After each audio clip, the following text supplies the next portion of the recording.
হ্যাঁ, সাদমান ভাই। আসসালামু আলাইকুম। ওয়ালাইকুম আসসালাম। ভালো আছেন? আচ্ছা, হ্যাঁ ভালো আছি। আপনি ভালো আছেন? জি ভাই। আমার প্রশ্ন হচ্ছে যে শুক্রবার কি ক্লাস রাখা যায়? শুক্রবার তো অবশ্যই ক্লাস রাখা যায়, কিন্তু রুটিনের তো একটা সিস্টেম থাকে। প্রত্যেকটা ইসের একটা প্যাটার্ন থাকে। আরো ২-৩টা প্রোগ্রাম যেহেতু রানিং, আমরা তো একটা সিস্টেমেটিক ওয়েতে রুটিনগুলো সাজাইতে হয়। সো আচ্ছা আমরা চাইলেই শুক্রবার দিতে পারি না।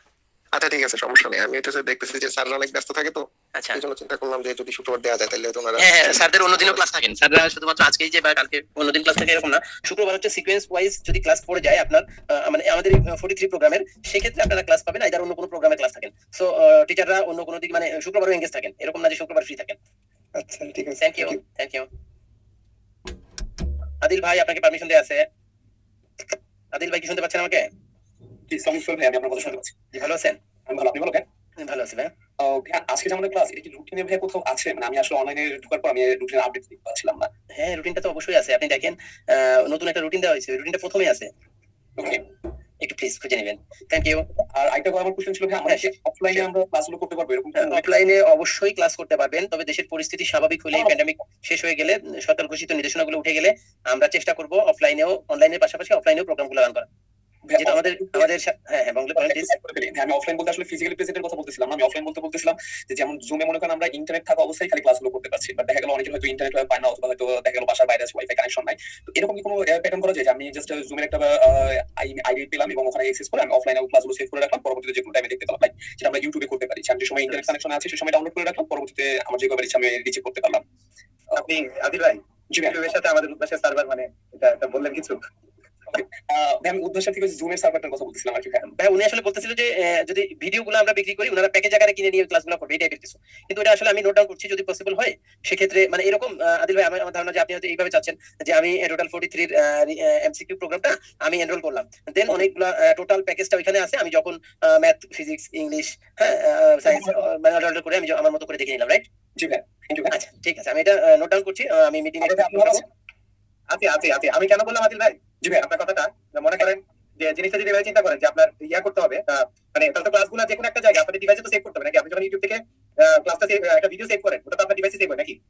এখন ইউটিউবে এখন একটা ক্লাস মনে করেন 2 ঘন্টা, এটা 1 জিবির ফাইল হতে পারে, 1.5 জিবির ফাইল হতে পারে। আপনি এরকম করে যদি 10টাও নামান, আপনার 20 জিবি মিনিমাম স্পেস লাগবে ক্লাস আপনার ফোনে সেভ রাখতে। হ্যাঁ, তাছাড়া ইন্টারনেটও লাগবে। ইন্টারনেট থেকে ইন্টারনেট লাগবে, এটা লোড করার ব্যাপার আছে, বুঝছেন জিনিসটা? জিনিসটা কিন্তু মানে জিনিসটা নট দ্যাট ইজি আমার মনে হয়। My assumption says. Okay, thank you ভাই। Thank you. ভাই, আমরা কি ক্লাসটা শুরু করবো কিনা? জি ভাই, আমরা শুরু করতে পারি ক্লাসটা। ওকে।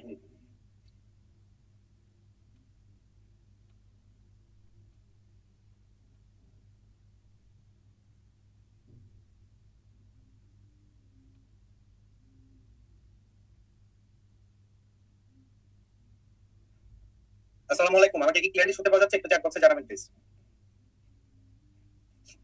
আপনারা কি আমাকে লাউড এন্ড ক্লিয়ার শুনতে পাচ্ছেন? ওকে, থ্যাংক ইউ। সো সবাইকে আসসালামু আলাইকুম এবং শুভ সন্ধ্যা। আজকের ইংরেজি ক্লাসের সপ্তম লেকচার আপনাদের সবাইকে স্বাগতম জানাচ্ছি। আমার নাম আবরার। আপনাদের সাথে আজকে ইংরেজি ক্লাসটা আমি নিব। সো অনেকে এই চ্যাট বক্সে জানতে চাচ্ছেন কেমন আছে। আলহামদুলিল্লাহ ভালো আছি। আমি আশা করি আপনারাও ভালো আছেন। ঠিক আছে। সো আমরা আজকে কি পড়তে যাচ্ছি, আপনারা মনে একটা দেখতে পাচ্ছেন কন্টেন্টের উপরে। একটা হচ্ছে প্রিপোজিশন, কনজাংশন এবং লিঙ্কার। এই তিনটা জিনিস আমরা পড়তে যাচ্ছি। তো এই তিনটা জিনিস পড়তে যাওয়ার আগে আমি আপনাদেরকে ছোট একটা আপডেট জানাতে চাই। আপনারা হয়তো অনেকেই জানেন যে 41তম বিসিএস প্রিলির ফলাফল হয়তো বা এই মাসে প্রকাশিত হবে। এটা আপনারা হয়তো জানেন। পিএসসির একজন ঊর্ধ্বতন কর্মকর্তা কিছুদিন আগে বিটিভিতে লাইভে এসেছিলেন এবং বিটিভিতে লাইভে এসে তিনি যে কথাটা বলেছেন যে যদি কোনো প্রতিকূল পরিস্থিতি সৃষ্টি না হয়, মানে হচ্ছে লকডাউন যদি এক্সটেন্ডেড না হয়, তাহলে হচ্ছে এই মাসের শেষে হয়তোবা 41তম বিসিএস এর প্রিলির ফলাফল প্রকাশিত হবে। তো এটা হলো প্রথম বিষয়। এখন এটার সাথে 43-এর একটা সম্পর্ক আছে। আপনারা জানেন যে 43-এর একটা ডেট অলরেডি ঘোষিত আছে যে 43তম বিসিএস কবে হবে, রাইট? কবে হবে 43তম বিসিএস? বলেন তো, কে জানেন? 29শে অক্টোবর, অক্টোবর মাসের 29 তারিখে 43তম বিসিএস নেওয়ার একটা পরিকল্পনার কথা পিএসসি ঘোষণা করেছে। আমার বিশ্বাস পিএসসি যেটা ঘোষণা করেছে এবার পিএসসি সেটার উপরে স্ট্রিক্ট থাকবে। সুতরাং আপনি যদি হিসাব করেন, এই যে জুন মাস, জুলাই, আগস্ট, সেপ্টেম্বর, অক্টোবর, 4 মাস, কিন্তু খুব বেশি সময় নাই কিন্তু। এবং 4 মাস আদতে কিন্তু খুব বড় ধরনের কোনো সময় না। ঠিক আছে, এর মধ্যে তো মনে করেন সামনে আছে ঈদ, উৎসব করে কাটাই দিবে, তাতে চলে যাবে অনেক সময়। তো তাহলে কি মনে হয়, সময় কি আছে? বলেন, আপনারাই বলেন, সময় কি আছে আমাদের হাতে বেশি, না সময় নাই? কোনটা? এক একটা বই, এক একটা সাবজেক্টের বই আছে 1000 পাতা করে। তাহলে 1000 পাতার এক একটা বই যদি হয়, সাবজেক্ট কয়টা? সাবজেক্ট অনুযায়ী কয়টা, সেই অনুযায়ী বই কত পাতার হয় হিসাব করেন। যতগুলো লেকচার হইছে, 10,000 পাতা বা 20,000, 15,000 পাতা আপনারা করতে হবে, আমি ধরে নিই। বনরাজার পাতা একটু করে উল্টাইলেও তো মনে হয় 1 মাস লাগবে পাতা উল্টাইতে, তাই না? সময় কিন্তু নাই। কাজে আপনারা যদি বসে থাকেন নাকি তেল দিয়ে যে না দেরি আছে দিব না, এক সময় 43 কোন রকমে করতে থাকি, তাহলে কিন্তু হবে না, বুঝছেন? এই জন্য আমি আগেই বললাম সময় নাই, এবং এই সময়টা দেখবেন যে চোখের নিমিষে চলে যায়। আর যাদের বিসিএস একমাত্র টার্গেট যে ভাই বিসিএস ছাড়া আমার এখন আপাতত আর কোনো কিছুই নাই হাতের মধ্যে, আমি আর কোনো কিছুর কথা চিন্তাও করতেছি না, তাদেরকে একটা কথা বলি শুনেন। প্রিলি ফেল করা, যাদের বিসিএস একমাত্র টার্গেট নিয়ে প্রিলি ফেল করার মতো কঠিন এবং মানে দুঃখ, মানে এত দুঃখ কষ্ট আর কোনোটা নেই। কি যে খারাপ লাগে, মনে হয় যেন 1 বছর পিছিয়ে গেলাম। একটা প্রিলি ফেল করা মানে মনে হয় যেন 1 বছর পিছিয়ে গেছে। এটা কিন্তু অনেক প্যাথেটিক একটা বিষয়। তো যারা প্রথমবারের মতো প্রিলি দিবেন, অনেকে দেখা যাবে ঘুরতে যায়, বুঝছেন?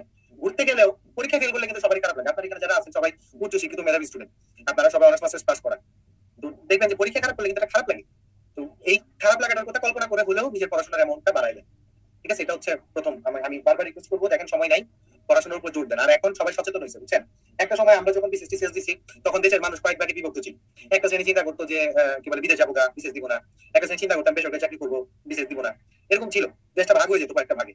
এখন তো করোনা পরিস্থিতির পর এমন একটা অবস্থা আসছে, দেশে আর কোনো ভাগ নাই। যে ব্যক্তি বিদেশ যাবে, সেও বিদেশ যাওয়ার আগে বলে একটা বিসিএস দেওয়ার পরে বিদেশ চাই। কম্পিটিশন কিন্তু বাড়ছে। এবং দেখেন মানুষ কত সিরিয়াস, দেখেন এই যে একটু টাইম এক্সটেন্ড করার জন্য আন্দোলন করে বিসিএস এর টাইম এক্সটেন্ড করা হোক, অমুক করা হোক, তমুক করা হোক, একটা কিছু হইলেই দেখবেন যে চারপাশে সরব রব উঠে যায়, যেটা এরকম করতে হবে। তাহলে বোঝা যায় যে মানুষজন বিসিএসটাকে সিরিয়াসলি চিন্তা করে, ঠিক আছে? হ্যাঁ, আগে এমনও ছিল, দশম বিসিএস এর পরে এমন সময় ছিল দেশ রাজধানী কোথায় আসতো বিসিএস এর প্রশ্নে, অমুক দেশের পার্লামেন্ট কোনটা, এসব আসতো। এখন আর এসব প্রশ্ন আসে না। তো কাজে কমন সেন্সের দিনও শেষ হয়ে গেছে। এখন পারতে হলে মানে পড়াশোনা করে পারতে হয়, ঠিক আছে? ফেসবুকে অনেকে আছে ট্রল করে বিসিএস নিয়ে বলতেছে দেশ রাজধানী কোথায় করে নাকি বিসিএস পাস করতে হয়। তো ওরা ট্রলই করতে পারবে, এরা অ্যাকচুয়ালি বাস্তবে কিন্তু বিসিএস প্রশ্নটা খুলে দেখে নাই কি আসে, ঠিক আছে? হ্যাঁ, এখন মনে করেন নয়া উদারতাবাদী নীতির প্রবর্তককে এই প্রশ্ন আসলে মাথায় হাত দেওয়া ছাড়া তো আর কিছু করার থাকবে না, বুঝছেন? এটা তো বিষয়। জন্য পড়েন, আমার মনে হয় পড়েন, এছাড়া কোনো উপায় নেই। কম্পিটিশন অনেক বাড়ছে, সো কাটমার্ক বাড়বে, এটাই স্বাভাবিক। ওকে, রাতুল বলছেন ভাইয়া একটু আরেকটু মোটিভেশন দেন প্লিজ, পড়াই প্রাণ ফিরে পাবো আরো। এই শুনেন, একটা মোটিভেশন বলে, আমার ডিপার্টমেন্টের এক বন্ধু, তো সে হচ্ছে ক্যাটাগরি কেন জানেন? ছেঁকা খাওয়ার পরে প্রতিশোধ নেওয়ার জন্য মনে মনে বলছে, আমার বলতো আমি দেখাই দিব, যখন আমার নাম দেখবে সব বিলবোর্ডে ব্যানারে ঘুরবে, তখন সে একসময় আফসোস করবে কেন ওই ছেলেটাকে ছেঁকা দিচ্ছে। এই হচ্ছে কাহিনী। আমি একটু মোটিভেশন যেহেতু চাইছি, একটা মোটিভেশন দেই। হ্যাঁ, এটা হচ্ছে আমার বিসিএস পরীক্ষার আগে আমাকে মোটিভেশনটা দিছিল আমার এক সিনিয়র। উনি এখন 31 বিসিএস এর পুলিশে আছে, অ্যাডিশনাল এসপি। সো উনি আমার সিনিয়র প্লাস ফ্রেন্ড, আমরা একসাথে ক্লাস করতাম, আমার ক্লাসমেটও বলতে বলা যায়। তো উনি আমাকে একটা কথা বলছিল যে বিসিএস এর বেস্ট মোটিভেশন হচ্ছে সব ধরনের বিসিএস মোটিভেশনাল স্পিকার থেকে দূরে থাকা। This is true. বিসিএস এর ভাই বেস্ট মোটিভেশন হচ্ছে আপনি কোনো মোটিভেশনাল স্পিকারের কথা শুনবেন না। আপনি আপনার মতো করে পড়ে যাবেন ধৈর্য সহকারে, কারণ যেসব মোটিভেশনাল স্পিকার আছে এগুলো শুনলে আপনার আরো ক্ষতি হবে, ঠিক আছে? আর আমরা যেসব টেকনিক শেয়ার করি, টেকনিক গুলো আপনার কাজে লাগান, ঠিক আছে? বাট বিসিএস রিলেটেড কোনো মোটিভেশন শোনা যাবে না, অন্য যে কোনো মোটিভেশন শুনেন। এটা কিন্তু একটা ভালো স্ট্র্যাটেজি। আমার মনে হয় মোটিভেশন হচ্ছে self motivation, the best motivation, নিজের ভিতর থেকে মোটিভেশন আসতে হবে। এখানে আরেকটা এক্সাম্পল দেই, এক্সাম্পলটা খুব বাজে শোনাবে, বাট এটা আমরা এইচআর কোর্সে অনেক সময় আমরা এটা ইউজ করি ট্রেনিং করানোর সময় বা সব সময়। যে ধরো আমি একটা মানে ধরো আমি একটা বাচ্চাকে একটা আইসক্রিমের লোভ দেখে একটা কাজ করাইলাম, বললাম যে তুমি এই রচনাটা লেখো, লিখে তোমাকে আইসক্রিমটা দিব। তাহলে মোটিভেটেড কে, বাচ্চাটা না আমি? এটা কিন্তু একটা বড় কনসার্ন। হ্যাঁ, যে মোটিভেটেড তাহলে কে? এইসব মোটিভেশন থেকে দূরে থাকতে হবে। হ্যাঁ, এগুলো হচ্ছে আপনারা নিজেদের বুঝতে হবে, ধৈর্য সহকারে করতে হবে। শুধু মোটিভেশন করে হবে না, ঠিক আছে? তাহলে সুলাইমান শুকনের লেকচার শুনেন, ঠিক আছে? না আই ডিসওন। আচ্ছা, তো আসলে আপনার দিকে তাহলে আমরা শুরু করি আজকে ক্লাস। সো প্রিপোজিশন কাকে বলে? প্রিপোজিশনে দেখেন কত বড় একটা ডেফিনিশন আছে, আমি এত বড় ডেফিনিশন আপনাদেরকে দিব না, ঠিক আছে? আমি ছোট্ট একটা ডেফিনিশন দিব। এই ডেফিনিশনটা আমি এর আগেও মনে ক্লাসে কয়েকবার পুট আউট করেছিলাম। আমার মনে হয় একটা ডেফিনিশন জানলে মোটামুটি প্রিপোজিশন টেন্সটা পারা যায়। তো দিস ইজ প্রি মানে হচ্ছে পূর্বে, এন্ড পজিশন মানে কি? অবস্থান। আমি ছোটবেলায় এই ডেফিনিশনটা আমার স্যারের কাছে শিখেছিলাম, তারপর আমার জীবনে আর কোনো ডেফিনিশনের প্রয়োজন হয়নি প্রিপোজিশনের। এই এক ডেফিনিশন যে আমি সব সলভ করতে পারছি প্রিপোজিশন। সো প্রি মানে পূর্বে, পজিশন মানে অবস্থান। প্রশ্ন হচ্ছে কার পূর্বে অবস্থান? এটা প্রিপোজিশন কার পূর্বে অবস্থান নেয়? That's the question. দেখি কে বলতে পারবে? প্রি মানে পূর্বে, পজিশন মানে অবস্থান। এখন প্রশ্ন হচ্ছে কার পূর্বে অবস্থান? এটা হচ্ছে আপনার উত্তরটা কি? এটা হচ্ছে নাউনের পূর্বে অবস্থান। এখন আমরা জানি নাউনের পরিবর্তে প্রনাউন বসে, যে কোনো নাউনের পরিবর্তে চাইলে প্রনাউন বসানো যায়। তাহলে আমি নাউনের পরিবর্তে চাইলে প্রনাউনও বসাইতে পারি, সেই হিসাবে প্রনাউনের পূর্বে অবস্থান। সো আমরা যখন স্ট্রাকচার নিয়ে কথা বলি, সেন্টেন্স স্ট্রাকচারে নাউন যা প্রনাউন তা, আমি যখন নাউন প্রনাউন্স করবো, আমি যখন বলবো নাউন, আপনি বুঝে নেবেন এখানে অলরেডি একটা প্রনাউন আছে। প্রনাউনও থাকতে পারে, নাউনও যা প্রনাউনও তা, দে আর নো ডিফারেন্ট। সো প্রিপোজিশন শব্দের অর্থ হচ্ছে যে নাউন বা প্রনাউনের পূর্বে বসে। এখন আমি ছোট্ট একটা সেন্টেন্স দিব আমি আপনাদেরকে, আপনারা পার্সু স্পিচ আইডেন্টিফাই করবেন, ঠিক আছে? রেডি? প্রিপোজিশনের ধারণা ক্লিয়ার করার জন্য ছোট্ট একটা এক্সাম্পল নিব আমরা, আপনারা বলবেন যে কোনটা কি, ঠিক আছে? আমি একটা ব্ল্যাঙ্ক স্লাইড নিই। সো আমি এখানে চারটা সেন্টেন্স লিখছি।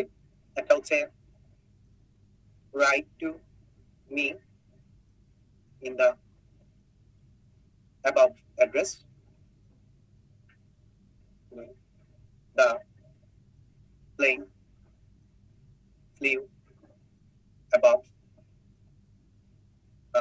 তিন নাম্বার হবে the plane flew above our head. 4 number হচ্ছে our blessings come from above. আমি এখানে মোট 4টা সেন্টেন্স আমি অ্যাবাভ শব্দটা রেখেছি, আপনারা দেখতে পাচ্ছেন। এখন আপনারা আমাকে 1 2 3 4 কোনটাতে অ্যাবাভ কোন পার্সেন্ট স্পিচ লিখে পাঠিয়ে দিবেন। ঠিক আছে, 1 2 3 4 এই চারটাতে কোনটাতে অ্যাবাভ কোন পার্সেন্ট স্পিচ চ্যাট বক্সে লিখে পাঠিয়ে দেন। আপনাদের জন্য সময় 1 মিনিট।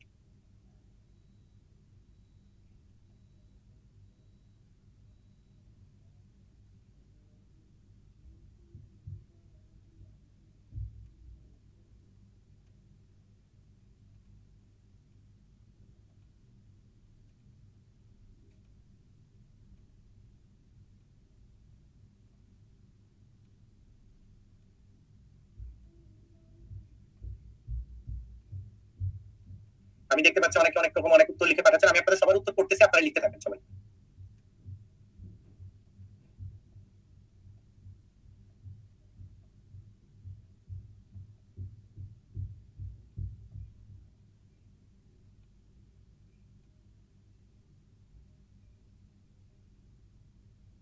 ওকে, আমি মোটামুটি সবার উত্তর পেয়ে গেছি। আমি কি এখন সমাধান করতে যাব?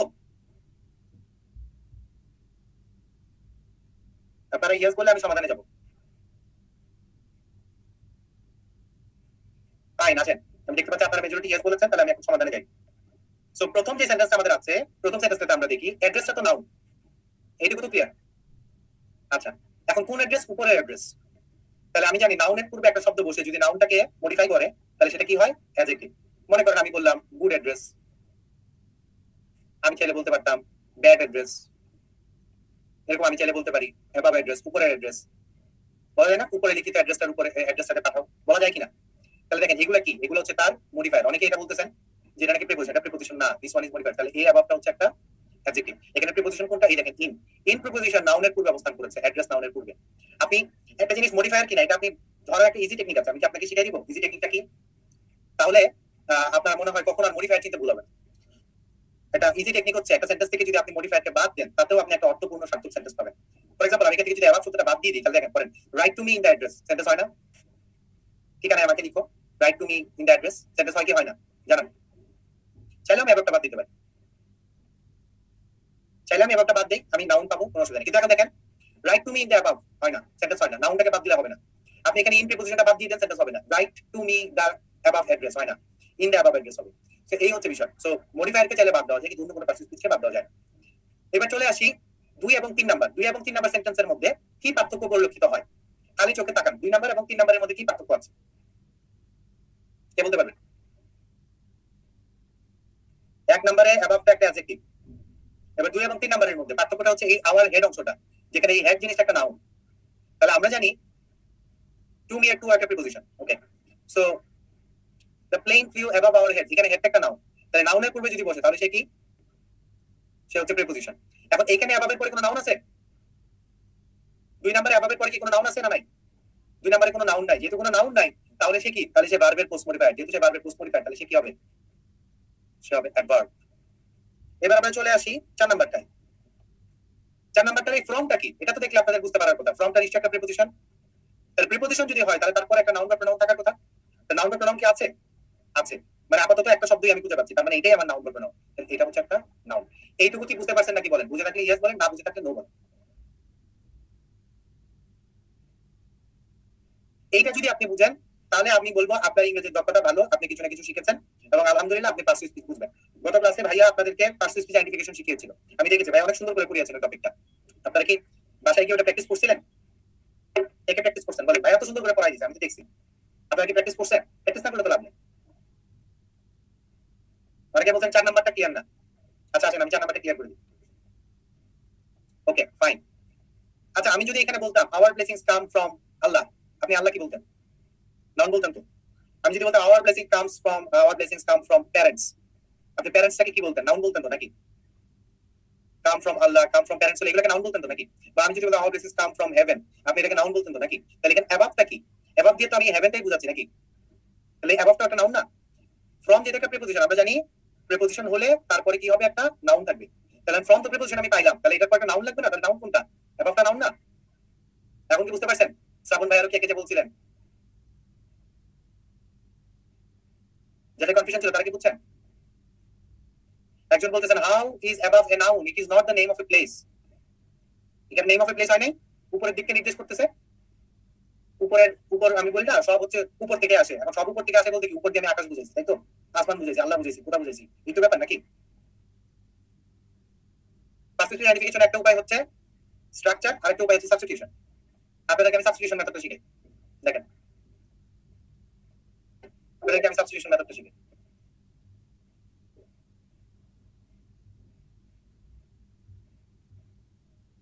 Sir may I come in. জীবনে একবারও এই বাক্য বলি নাই এমন কেউ আছেন এখানে এই রুমে?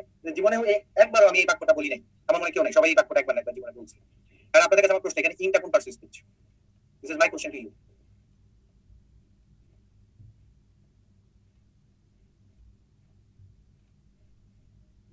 আচ্ছা ঠিক আছে, তাহলে এখন আমি প্রশ্ন করতে চাই। অনেকেই বলছেন একটা উত্তর হচ্ছে প্রিপোজিশন, একজন বলছেন নাউন, বেশিরভাগ বলছেন অ্যাডভার্ব। ঠিক আছে, আচ্ছা ঠিক আছে, এখানে প্রিপোজিশন নাউনটা হিডেন আছে।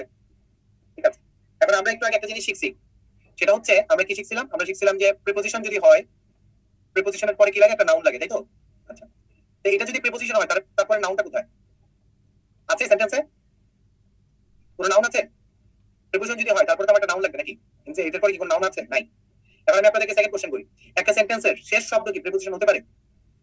আপনাদের কাছে আমার কোশ্চেন, বা যদি হয়ও সেই সেন্টেন্সটা গ্রামাটিক্যালি কারেক্ট হবে কিনা? আমি যদি একটা সেন্টেন্সের শেষ শব্দকে প্রিপোজিশন বানাই, সেন্টেন্সটা কি গ্রামাটিক্যালি কারেক্ট হবে?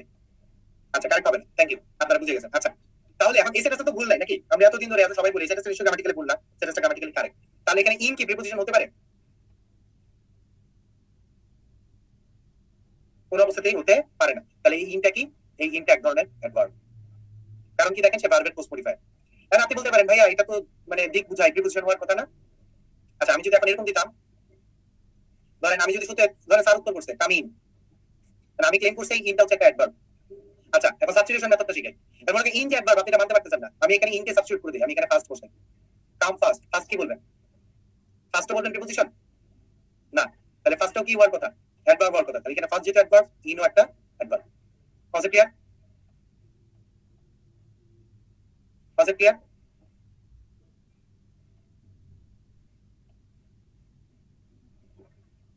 একজন বলতেছেন সার ওয়ার্ডটা লাস্টে নিলে, সার ওয়ার্ড লাস্টে নিলে কি হবে? সার তো আলাদা, সার তো আলাদা, সেন্টেন্সটা তখন এরকম হবে। একজন বলতেছেন sir may I come in, দিয়ে একটা কমা দিবেন, এরপরে লিখবেন স্যার। স্যার তো আলাদা জিনিস। বাংলাতে আপনারা সম্বন্ধ পদ এবং সম্বন্ধ পদ করছেন না? সম্বোধন পদ এবং সম্বন্ধ পদ। স্যার তো এখানে সম্বোধন নাকি? তাকে স্যার বলে ডাকা হয়েছে। আমরা কি করছি? আমরা করছি না সম্বোধন পদের পরে কমা দিতে হয়? এটা আলাদা, এটার সাথে তো বাক্যের মূল সম্পর্ক নাই। ঠিক আছে, ওইভাবে রিলেট করতে পারেন, আমার মনে ক্লিয়ার হয়ে যাবে। এটা 19 এর বইতে কিন্তু ছিল। ঠিক আছে, আমার মনে আছে আমি ক্লাস 9 কি 10 এসএসসি আগে এটা পড়ছিলাম। ঠিক আছে, ওকে। আগে প্রশ্ন করছেন 4 নাম্বার সেন্টেন্সে অ্যাভাব অ্যাডভার্ব না কেন? আমি তো সকল যুক্তি দিলাম। আকিব আপনি আবার আমার লজিকগুলো শুনেন, তাহলে আপনার কনসেপ্ট ক্লিয়ার হবে। সো এটা হচ্ছে ব্যাপার। এখন আমি আপনাদেরকে আরেকটা সেন্টেন্স দেখাই। যেমন একজন খুব সুন্দর একটা আর্গুমেন্ট পুট করছেন, where did you come from? ভাইয়া এখানে ফ্রম টা তো প্রিপোজিশন, প্রিপোজিশন দিয়ে সেন্টেন্সটা শেষ হয়েছে নাকি? It's a very fair argument and brilliant argument, I admit. এখন বলেন তো এখানে ফ্রম প্রিপোজিশন দিয়ে সেন্টেন্স শেষ হলেও এটা কেন ভুল না? সেন্টেন্সটা কে বলতে পারবেন? এখানে ফ্রম প্রিপোজিশন আমি বলে দিচ্ছি, কিন্তু কেন এই সেন্টেন্সটা কেন ভুল না? এই সেন্টেন্সটা এখন ইন্টারগেটিভ আছে, সেজন্য হোয়ার আছে, এইটা হচ্ছে তার সেই নাউনের প্রোনাউনটা। এটাকে আপনি যখন সাজাবেন, আনসারে যখন যাবেন, আপনি পাবেন কি আই কেম ফ্রম ঢাকা। তো দেখেন এই যে আপনি নাউন পেয়ে গেছেন, এই যে উত্তর হয়ে গেল। এবার বুঝা গেছে ওখানে নাউনটা শুরুতে চলে গেছিল, এই জন্য হচ্ছে প্রবলেম হচ্ছে। Concept clear? অ্যাফার্মেটিভটাকে কল্পনা করলে আপনি পেয়ে যাবেন, কিন্তু আপনি যখন বলেন ইয়েস কাম ইন, আপনার কিন্তু আর কোনো কিছু প্রয়োজন হয়নি। ঠিক আছে, এইটুকু কি বুঝা গেছে সবার? বুঝা গেলে ইয়েস লিখেন, না বুঝা গেলে নো লিখেন। কঠিন লাগতেছে? বড় কঠিন লাগতেছে? আচ্ছা আমি দেখতে পাচ্ছি মোটামুটি আপনারা সবাই বুঝতে পারছেন। তাহলে আমি এখন সামনের দিকে আগাই। ঠিক আছে, একজন মনে হয় নো লিখেছেন, যে একজন ভাইয়া বা আপুকে যেন নো লিখেছেন, উনি আপনি একটু এই ভিডিওটা আরেকবার দেখবেন, তাহলে কনসেপ্টটা ক্লিয়ার হবে। তাহলে দেখেন এই যে আমি আপনাদেরকে ক্লেম করলাম প্রিপোজিশনের পরে নাউন থাকে, এই দেখেন অন, অনের পরে দ্য টেবিল নাউন আছে, বিসাইড তারপর আবার হিল আছে, নাউন আছে। এখানে কতগুলো ই আছে, উত্তর করতে পারবেন কোনটাতে কি হবে? দেখি উত্তর করেন তো, কার প্রিপোজিশন কতটুকু মুখস্থ আছে দেখি, কোনটার উত্তর কি লিখে পাঠান।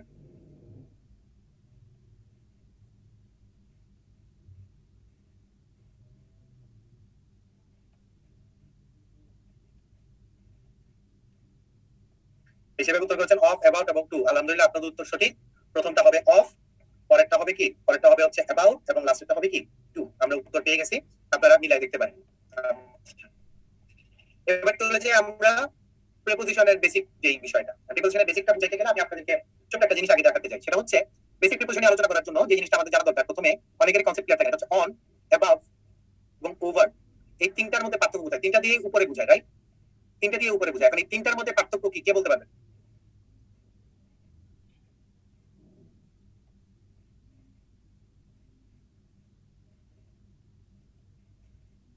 এই যে দেখেন, এই যে আগের আনসার দেখাইলাম, হ্যাঁ এখন দেখেন অন, অ্যাবাভ এবং ওভার, এই তিনটার মধ্যে পার্থক্য কি? ঠিক আছে, অনের ক্ষেত্রে অনেকেই জানেন, অনের ক্ষেত্রে সারফেস টাচ করতে হয়। This is a table. এই টেবিলের উপরে আমি একটা ডাস্টার রাখছি, তাহলে দেখেন দিস ডাস্টার বা বই যেটাই বলি না কেন, সেটা হচ্ছে সারফেসে টাচ করে আছে, রাইট? Touching the surface. তাহলে সেটাতে কি হবে? টাচ করা থাকলে সেটা হবে অন। যেমন দেখেন, উদাহরণ দেই, আমরা বলি সিট অন এ চেয়ার, কেন? কারণ আমরা চেয়ারের উপর সারফেস টাচ করে বসি। তারপর যেমন ধরেন লাই অন দ্য বেড, তাহলে সেটা থেকে আমরা যখন শুই আমরা বিছানার সাথে সারফেসটা টাচ করে শুই, এটা হচ্ছে বিষয়। এই জন্য এখানে অন হয়। তাহলে এখানে হচ্ছে সারফেস টাচ করে হয়, সারফেস টাচ থাকে। এবার ওভার এবং অ্যাবাভ, এই দুইটার মধ্যে পার্থক্য কি? ওভারের ক্ষেত্রে একটা মুভমেন্ট থাকে, আর অ্যাবাভ ইউজুয়ালি স্ট্যাটিক এবং বিস্তৃত। তাহলে আমি তিনটা সেন্টেন্স লিখি, দেখেন। The book is on the table, the sky is above our head, the bird flew over the tree. বুঝা গেছে? Concept clear? কনসেপ্ট ক্লিয়ার হলে ইয়েস বলেন, কনসেপ্ট ক্লিয়ার না হলে নো বলেন।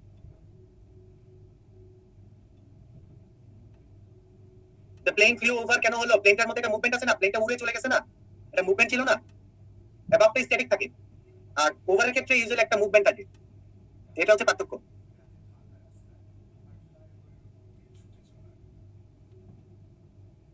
না ঠিক আছে, ওখানে মাঝে মাঝে শুনেন, একটা প্রিপোজিশন একটা ব্যাপার আছে।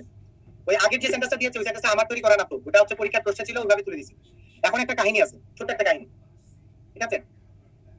ছোট একটা কাহিনী হচ্ছে প্রিপোজিশনের কোনো কিছু কেউ গ্যারান্টি দিয়ে বলতে পারবে না এটা এরকম। প্রিপোজিশন হচ্ছে একটা ম্যাজিক বল, কখন কোন দিকে টার্ন নেয় বলা খুব মুশকিল, এবং এটা পুরোটাকে চাইলে ব্যাখ্যা করে বোঝানো সম্ভব না। ঠিক আছে, বুঝছেন? প্রিপোজিশনের সমস্যা হচ্ছে এটাকে আপনি সায়েন্সের মতো মিলাইতে পারবেন না। মানে সায়েন্সে যেমন আপনারা জানেন কি 2 + 2 = 4, সবসময় 4ই আসবে, কিন্তু ভাষার মধ্যে সমস্যা হচ্ছে 2 + 2 কখনো কখনো 1 হয়ে যায়, কখনো কখনো 5 হয়ে যায়, কখনো কখনো 10 হয়ে যায়। না আপনি যদি এসে বলেন ভাইয়া 2 + 2 কেন 10 হয়ে গেল, এটার কোনো ব্যাখ্যা সবসময় থাকে না। এটা হচ্ছে ব্যাপার। আপনারা এটা শুধু ইংরেজি ভাষার ক্ষেত্রে না, এটা বাংলা ভাষাতেও প্রযোজ্য। আপনি সন্ধি করতে যান, সমাস করতে যান, যে কোনো নিয়ম করতে যান, দেখবেন যে মূল নিয়মে যদি 10টা এক্সাম্পল থাকে, ব্যতিক্রমে 20টা দিয়ে রাখছে। রাখে কি রাখে না বলেন? রাখে কি রাখে না? অবশ্যই রাখে। সায়েন্স আর আর্টসের একটা মেজর ডিফারেন্স হচ্ছে যে সায়েন্সের সবসময় there is one perfect answer। সায়েন্সের ব্যাপারটা হচ্ছে it is almost like there is one perfect answer। আর আর্টসের নিয়ম হচ্ছে there is always no perfect answer। কোন অ্যানসারই পারফেক্ট না, সবকিছুতেই কিছু না কিছু ডাউট থাকে, ঠিক আছে? there is not one right answer। আপনি যেভাবে এটাকে রাইট প্রমাণ করতে পারবেন ওইটাই রাইট। কথা বুঝতে পেরেছি? এটা হচ্ছে সায়েন্স আর আর্টসের একটা মেজর ডিফারেন্স। বুঝছেন আমার কথা? এখন আমরা যে ল্যাঙ্গুয়েজ নিয়ে কথা বলতেছি, এটা কিন্তু কলার অংশ। তো কলার অংশে গেলে এখানে কিন্তু সবসময় যে ওয়ান রাইট অ্যান্সার থাকবে না, মাঝে মাঝে এগুলো চেঞ্জ হয়ে যায়, মাঝে মাঝে উল্টে। তো এখন হচ্ছে আমার তো প্রশ্ন করেছেন ভাইয়া অ্যাপ্রুভ প্রিপারেশন মুখস্থ করাটা কি জরুরি? আপনি যদি মার্ক চান তাহলে জরুরি, আর আপনি যদি মনে করেন না আমার মার্কসের দরকার নেই তাহলে জরুরি না। এটা হচ্ছে বিষয়, ঠিক আছে? এবং বিসিএস এর আপনাদেরকে আমি ইয়ে করে বলতে চাই, দুঃখ ভারাক্রান্ত মন নিয়ে বলতে চাই, সেটা হচ্ছে বিসিএস এর এই প্রিপোজিশন জিনিসটা প্রিলি, রিটেন, রিটেনের ইংরেজি এবং রিটেনের মানসিক দক্ষতা, এই মানে সবকিছুতেই লাগে। কি বলছি, কোথায় লাগে? প্রিলির জন্য লাগে, রিটেনের ইংরেজির জন্য লাগে, আর রিটেনের মানসিক দক্ষতার জন্য লাগে। এমনকি মানসিক দক্ষতা প্রশ্নের পর্যন্ত প্রিপোজিশন থেকে প্রশ্ন আসে, এটা বুঝে আপনারা জানেন নাকি? এটা জানেন তো যে বিসিএস এর রিটেনের মানসিক দক্ষতায় 50 মার্ক আছে? এটা কি জানেন? ওখানে কিন্তু রিটেনের একটা এই একমাত্র মানসিক দক্ষতা পরীক্ষা এমসিকিউ দিতে হয়, ঠিক আছে? এবং এই মেন্টাল এবিলিটি যে কোশ্চেন আসে তাতে ইংরেজির এই প্রিপোজিশন আসে, বুঝছেন? সো এটা হচ্ছে ব্যাপার আর কি, এটা মাথায় রেখেন। হ্যাঁ, আচ্ছা, এখন আমরা একটু যাই পরের অংশটার দিকে। এখন আমাদের এখানে তো বেসিক এই যে আপনারা জানেন যে কখন কিসের হয়, কখন কোনটার আগে কি হয়। একটু আসি, একটা জিনিস একটু একটানা দেখাইতে চাই। এখানে আলাদা আলাদা ভাবে লেখা আছে, আমি একটা সবগুলো রুলস দেখাবো।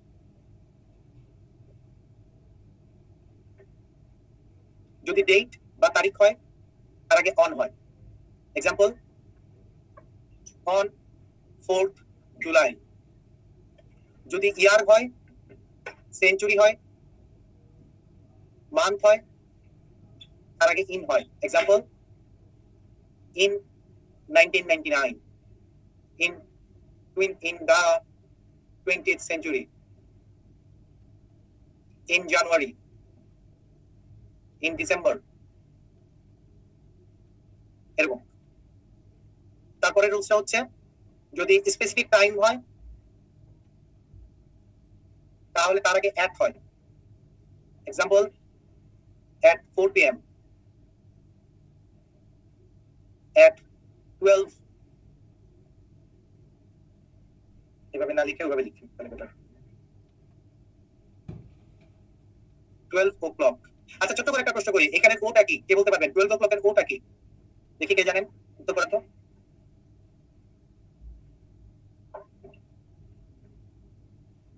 এটাকে বলা হয়, এটা একটা প্রিপোজিশন। এই 12 o'clock এর ওটা একটা প্রিপোজিশন। প্রিপোজিশন এটাকে বলা হয় কি ধরনের প্রিপোজিশন? নাম কি দেখি, কে বলতে পারবেন? এই ওটাকে কি ধরনের প্রিপোজিশন বলা হয়? মিশুক ভাই সবার আগে উত্তর করেছেন, থ্যাংক ইউ মিশুক ভাই, উনি সঠিক উত্তর করেছেন সবার আগে। আমি এখন পর্যন্ত আর কাউকে সঠিক উত্তর করতে দেখি নাই। মিতু সঠিক উত্তর করেছেন। এটাকে বলা হয় ডিসগাইজ প্রিপোজিশন। ডিসগাইজ মানে হচ্ছে ছদ্মবেশ। এটাকে ছদ্মবেশী প্রিপোজিশন, দেখে প্রিপোজিশন মনে হয় না, কিন্তু এটা আসলে একটা প্রিপোজিশন। বুঝতে পেরেছেন? ওকে, এটা পার্টিসিপেট করতে হবে, একটা ইডি যুক্ত করে দিই। ডিসগাইজ প্রিপোজিশন, ঠিক আছে? তো এটা হচ্ছে ছদ্মবেশ, ডিসগাইজ মানে হচ্ছে ছদ্মবেশ। সো ডিসগাইজ প্রিপোজিশন এটা। ওকে, আচ্ছা, এখন যদি ঋতুর নাম হয় সামার উইন্টার, তাহলে in summer, in winter, in autumn এরকম হবে, তার আগেও ইন হবে। তো এই বেসিক তিনটা মনে রাখা জরুরি। এই তিনটা মনে না রাখলে আপনার সেন্টেন্স কনস্ট্রাকশনে খুব প্রবলেম হবে। দেখবেন যে সেন্টেন্স কনস্ট্রাক্ট করতে পারছেন না, বেসিক সেন্টেন্স। তো এই তিনটা মাথায় রাখবেন। ডেটের আগে on, year, century, month, season এরকম যদি হয় তার আগে ইন, এবং স্পেসিফিক টাইমের আগে কি হবে? অ্যাট। ওকে, এই তিনটা মনে রাখা যাবে? মনে রাখা গেলে ইয়েস বলেন, মনে রাখা না রাখা গেলে নো বলেন।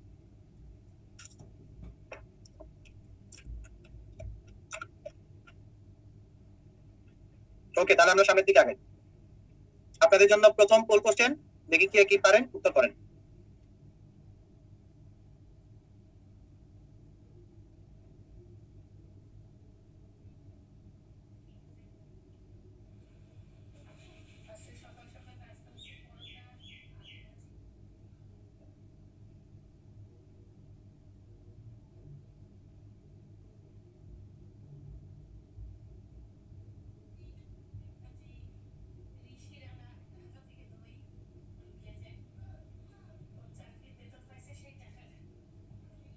আমরা আর 10 সেকেন্ডের মধ্যে পোলটা ক্লোজ করব। 5 4 3 2 1 গো, ক্লোজ করে দিই। আমি দেখতে পাচ্ছি এখানে 32% হচ্ছে ইনে উত্তর করেছেন, 28% অনে, 29% এতে, এবং হচ্ছে 11% ডিতে উত্তর করেছেন। এখানে মেজরিটি জয়যুক্ত হয়, মেজরিটি জয়যুক্ত হয়, মেজরিটি জয়যুক্ত হয়, এটা হবে ইন। এখন আপনাদের কাছে প্রশ্ন হচ্ছে এখানে কনফাইডেড শব্দের অর্থ কি, কে বলতে পারবেন দেখি?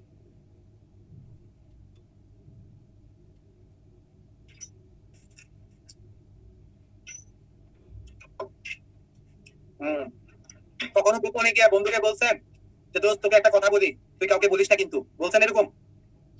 দোস্ত তোকে একটা কথা বলবো, তুই কিন্তু কাউকে বলিস না, করছেন না? এই জিনিসটাকে বলে কনফাইড, অর্থাৎ গোপনে কোনো কিছু কাউকে বিশ্বাস করে শেয়ার করা। ঠিক আছে, অনেকে বলছেন ট্রাস্ট, অনেকে বলছেন গোপনে, সবই কারেক্ট।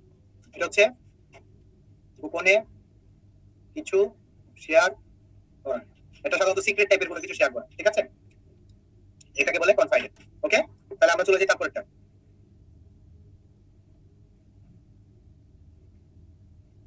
দেখি এইগুলো তো বলতে পারবেন, কোনটার উত্তর কি হবে, কে বলতে পারবেন? একজন লিখেন বিনীতা, লিখেন কনফাইডেড অর্থ বিমোহিত। বিনীতা, আপনি কি ডিকশনারি থেকে বলছেন?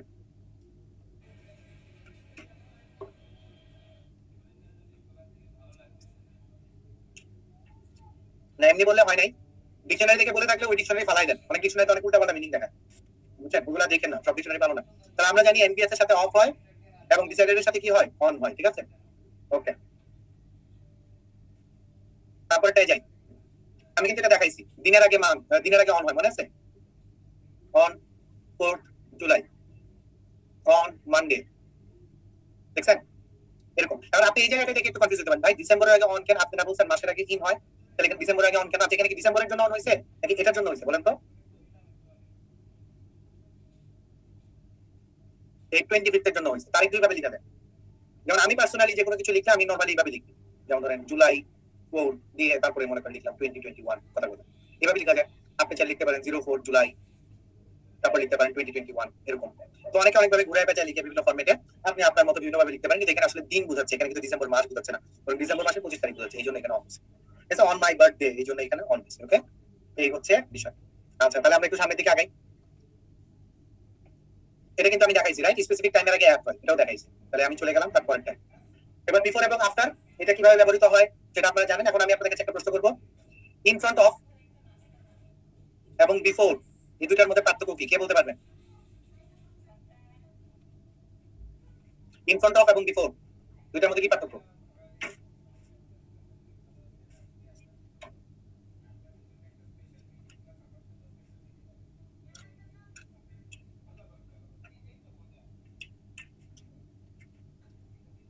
অনেকে অনেক রকম উত্তর দিচ্ছেন, কারো উত্তর হচ্ছে, কারো উত্তর ভুল হচ্ছে।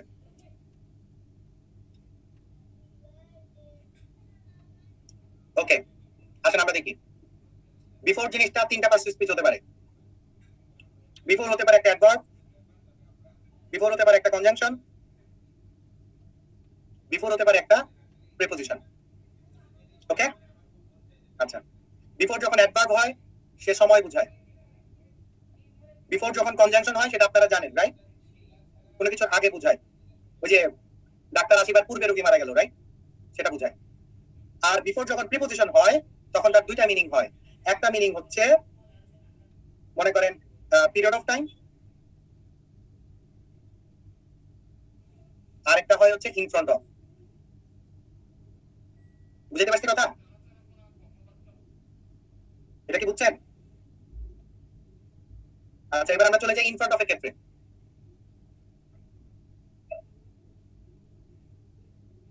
এবার আমরা চলে যাই ইন ফ্রন্ট অফ এর ক্ষেত্রে। ইন ফ্রন্ট অফ কি? এটা একটা প্রিপোজিশনাল ফ্রেজ। আপনারা অনেকেই পড়লে ফ্রেজ এবং ক্লজ যারা পড়েছেন তারা কিন্তু আপনারা জানেন যে এটাকে কি বলে, কতগুলো শব্দ গুচ্ছ মিলে ফ্রেজ গঠিত হয় এবং সমগ্র ফ্রেজ মিলে একটা পার্সিস নিয়ে আচরণ করে। এখানে সমগ্র গুচ্ছ মিলে একটা প্রিপোজিশন নিয়ে আচরণ করতেছে বলে সেটা একটা প্রিপোজিশনাল ফ্রেজ। এই ইন ফ্রন্ট অফ হচ্ছে সম্মুখে বোঝায়, অর্থাৎ মুখোমুখি। এই আপনি,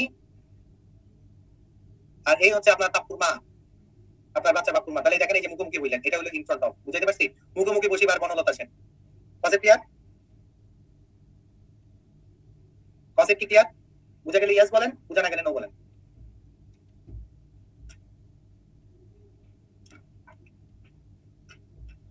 সো ব্যাপারটা তাহলে কি দাঁড়ায়?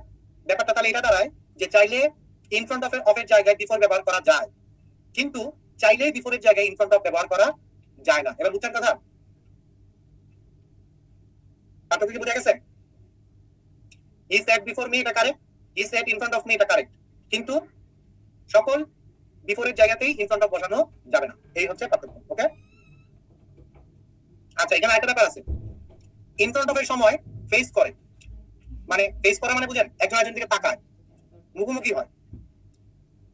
এই লোকটা তাকায় আছে এই দিকে, এই লোকটাও তাকায় আছে এই দিকে, এরকম মুখোমুখি হবে ইন ফ্রন্ট অফ এর সময়। এটা আরেকটা বিষয়, এটাও মাথায় রাখতে পারেন। ওকে, ঠিক আছে।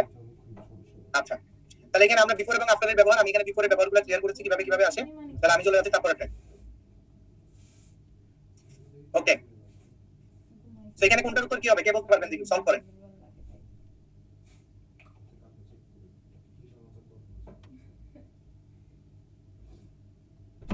এটা হচ্ছে ফ্রম। Very good. পরেরটা কি হবে বলেন? এটা হবে অ্যাট। Very good. তারপরটা কি হবে বলেন? এটাও হচ্ছে অ্যাট। ওকে, ফ্রম, অ্যাট এবং অ্যাট। তাহলে আমরা চলে যাই তারপরটা। এবার দেখেন এখানে আরো কিছু প্রিপোজিশন আছে, যেমন during, about, around, until, forward, এগুলো আছে। আচ্ছা, ঠিক আছে। এখন আমি আপনাদেরকে ছোট একটা জিনিস দেখাই। আমি আপনাদেরকে একটা প্রশ্ন করব, সেটা হচ্ছে we had a meeting concerning our recent activities. আপনাদের কাছে আমার প্রশ্ন, এখানে কনসার্নিং শব্দটা কোন পার্সিস স্পিচ?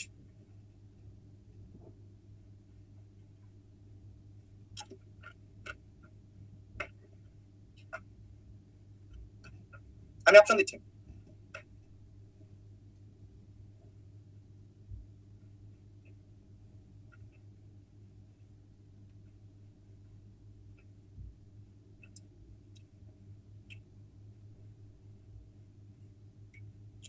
আবার এরকম মনে করেন না ভাইয়া তো প্রিপোজিশন পড়াচ্ছে, তো আনসার তো প্রিপোজিশন হবে, এটা আবার ধরে নিয়েন না। এরকম ভাবে চিন্তা করবেন না, ব্রেন দিয়ে চিন্তা করেন।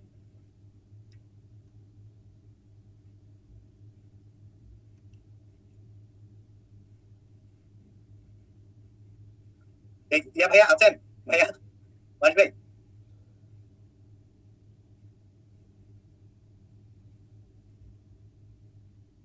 ওকে, আমি দেখতে পাচ্ছি আপনারা অনেকে অনেক রকম অ্যান্সার করেছেন। এখন আমি আপনাদের কাছে একটা প্রশ্ন করবো। এখানে আমি দেখতে পাচ্ছি আপনারা মোটামুটি 70% এর উপরে অ্যান্সার করেছেন জিরান্ড অথবা পার্টিসিপল। তাদের কাছে আমার একটা প্রশ্ন, আমি আপনাদেরকে প্রশ্ন করেছিলাম যেখানে কনসার্নিংটা কোন পার্সু স্পিচ, জিরান্ড বা পার্টিসিপল কি পার্সু স্পিচ? আপনি কি ছোটবেলায় পড়ছেন পার্সু স্পিচ কয় প্রকার? Noun, pronoun, adjective, verb, adverb, preposition, conjunction, interjection, তারপরে আবার পড়ছেন জিরান্ড পার্টিসিপল নাকি? তো 10 প্রকার হলো পার্সু স্পিচ নাকি? তাহলে আমি আপনাদেরকে প্রশ্ন করছিলাম যে এখানে কনসার্নিংটা কোন পার্সু স্পিচ, আপনার উত্তর করছেন এটা জিরান্ড, এটা পার্টিসিপল। হইলো? বলেন হইলো? এরকম যদি করেন ফ্রিলি হয়তো বা পাস করলেও ভাইভাতে গিয়ে কিন্তু আটকে যাবেন। ভাইভাতে কিন্তু এরকম ট্রিক করে। আপনাদেরকে একটা গল্প বলবো ভাই, শুনবেন? গল্প শুনবেন? আমার এক বন্ধু, সে হচ্ছে বুয়েটে, সে হচ্ছে ভাইভা বোর্ডে ঢুকছে। ভাইভা বোর্ডে ঢুকে বলছে খালি মে আই কামিং স্যার, বলছে ভিতরে আসো। হাইটা ভিতরে ঢুকতেছে, বলতেছে দাঁড়াও, দাঁড়াইছে, বলে একটা রবীন্দ্রসঙ্গীত গাও। ও না একটু থতমত খেয়ে গেছে, মানে যে কি ব্যাপার, ফরেন অ্যাফেয়ার্স এর ভাইভা দিতে আসলাম, কথা নাই বার্তা নাই, ঠাস করে বসতেও দিল না, বলে একটা রবীন্দ্রসঙ্গীত গাও। পরে একটু মানে হয়ে গেছে, পরে স্যার মানে থতমত খেয়ে গেছে, তো পরে স্যার বলতেছে যে কি করো, পরে বলছে যে রবীন্দ্রসঙ্গীত শুনেছো, রবীন্দ্রসঙ্গীত শুনো? ও বলছে জি স্যার। বলে তাহলে একটা গাও। তো ও তো গান টান গাইতে পারে না, পরে যা পারে তাই নিয়ে গাওয়া শুরু করছে আর কি, আনন্দ লোকে মঙ্গল আলোকে, তারপরে কি জানো বিরাজ সত্য সুন্দর, একটু গাইছে। গাওয়ার পরে বলছে যে তুমি এটা যে গাইলা এটার মানে কি বলো। তারপরে সে যেটা বুঝে সেটা বলছে, বলার পরে তারপরে বলে কি যে আচ্ছা তুমি এই গানটা গাইলা, তুমি জাতীয় সঙ্গীত কেন গাইলা না? প্রশ্ন কি করছে, বলছে জাতীয় সঙ্গীত তুমি কেন গাইলা না? তুমি তো জাতীয় সঙ্গীত গাইতে পারো, জাতীয় সঙ্গীত তুমি ইয়ে না, রবীন্দ্রসঙ্গীত না? তখন সে বলছে যে স্যার আমি জাতীয় সঙ্গীত গাই নাই, তার কারণ হচ্ছে আমি যদি জাতীয় সঙ্গীত গাই আপনাদেরকে আসন ছেড়ে উঠে দাঁড়ানো লাগতো, এই জন্য আমি জাতীয় সঙ্গীত গাইনি। এই যে দেখেন অ্যান্সারটা, এই অ্যান্সারটা হচ্ছে আপনার স্মার্টনেস, এই অ্যান্সারটাই হচ্ছে ইন্টেলিজেন্স। বুঝছেন কথা? বুঝছেন? অ্যান্সারটা ভালো না, অ্যান্সারটা সুন্দর না, অনেক ইন্টেলিজেন্ট একটা অ্যান্সার দিছে কিন্তু। ঠিক আছে, এই হচ্ছে কাহিনী। এবার আরেকটা গল্প বলি, হ্যাঁ, সাদিক স্যারের বোর্ডের একটা ভাইবার গল্প বলি। এই গল্পটা একটু বলি, এটা একদম রিয়েল, হ্যাঁ, আমার আমার নিজের বন্ধু। ঠিক আছে, আমার বন্ধুর কাহিনী, এটা এটা সত্য ঘটনা। আচ্ছা, ও ওখানে একটা কি বলি, সাদিক স্যারের ভাইবার, হ্যাঁ হ্যাঁ ভাইবার পাস করেছে সে। তো এখন হচ্ছে কি যেন বলতেছি, সাদিক স্যারের ভাইবার একটা গল্প বলবো। সাদিক স্যারের ভাইবার সময় ভাইবা বলতে এক মেয়ে গেছে ভাইবা দিতে। তো সাদিক স্যার প্রশ্ন করতেছে যে যে তুমি থাকো কোথায়? তো দেখতেছে বলছে যে স্যার এরকম জামালপুরে থাকি বা সামথিং। তো তারপরে বলছে জামালপুর থাকো, আচ্ছা তো এখানে ভাইবা দিতে ঢাকায় আসছো নাকি আগেই ঢাকায় থাকতে? বলছে স্যার ভাইবা দিতে ঢাকায় আসছি। বলছে হাউ ওয়াজ ইউর জার্নি, কিভাবে আসছো? তো সে মেয়েটা বলছে স্যার আমি গতকাল আমার বাবার সাথে আসছি, ঢাকায় আসছি। পরে বলছে যে পেসি পর্যন্ত ওই যে তুমি যেখানে আসছো কিভাবে আসছো? পরে বলছে আমার বাবা আমাকে নিয়ে আসছে। পরে বলছে আচ্ছা। পরে বলছে যে আর কি কি যেন প্রশ্ন করছে। তো মেয়েটা ওখানে বলতেছে যে হ্যাঁ আমার বাবার সাথে গেছিলাম, বাবা নিয়ে যায় আমাকে, এরকম বলতেছে। বলার পরে আপনারা বলেন তো সাদিক স্যার পরে কি বলছেন? আপনার কি মনে হয় এই কনভারসেশন থেকে পরবর্তী সাদিক স্যার কি বলছেন এই মেয়েটা? What do you think?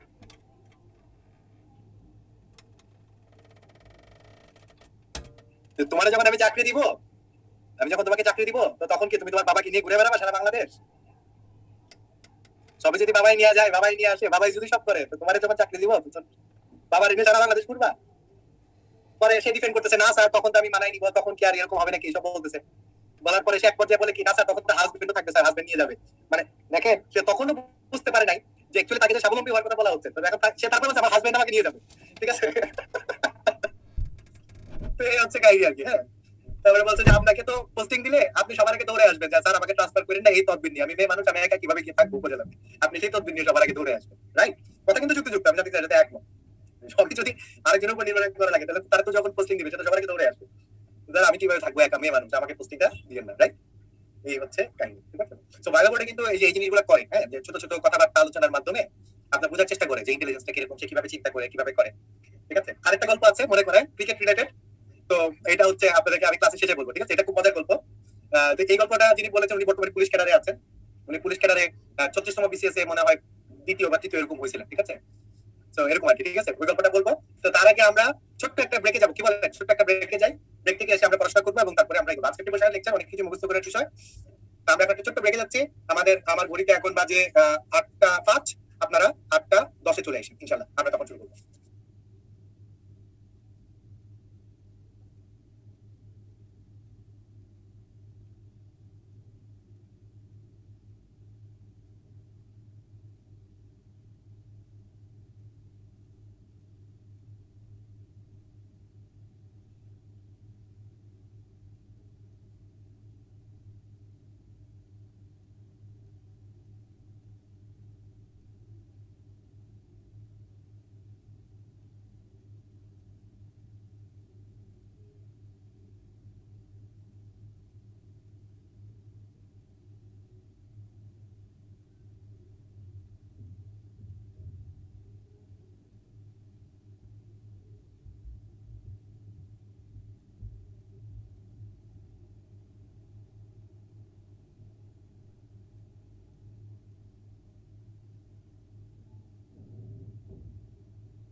আচ্ছা আমি ফিরে আসছি, আপনারা যদি ফিরে আসেন তাহলে আমরা ক্লাসটা শুরু করতে পারি।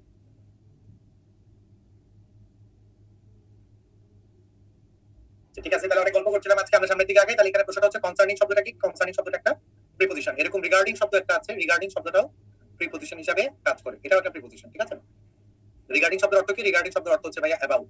অ্যাবাউট বলতে কোনো কিছু সম্পর্কে যেরকম বোঝায়, রিগার্ডিং দিয়েও কোনো কিছু সম্পর্কে বোঝায়, কনসার্নিং দিয়েও সম্পর্কে বোঝায়। ওকে, তো এই শব্দগুলো শেষে নরমালি আইএনজি থাকে, আইএনজি থাকে, কিন্তু আইএনজি থাকলে এদেরকে পার্টিসিপল বা জিরান ভাববেন না, আসলে প্রিপজিশন। আচ্ছা ঠিক আছে, এখানে আমাদের কিছু বেসিক দিয়ে দেওয়া আছে, ইন, অ্যাট, অন, এগুলো সম্পর্কে আমার মনে হয় এগুলো আপনারা পারেন, এগুলো আমি আপনাদেরকে দেখায় ছোট করতে চাই না। আপনারা বড় মানুষ, জ্ঞানী গুণী মানুষ, আপনাদেরকে এগুলো যদি দেখাইতে যাই আপনারা অফেন্ডেড ফিল করতে পারেন, আমি এটা দেখাবো না। তাহলে চলে যেতে পরেরটাই দেখ, এটা সলভ করেন।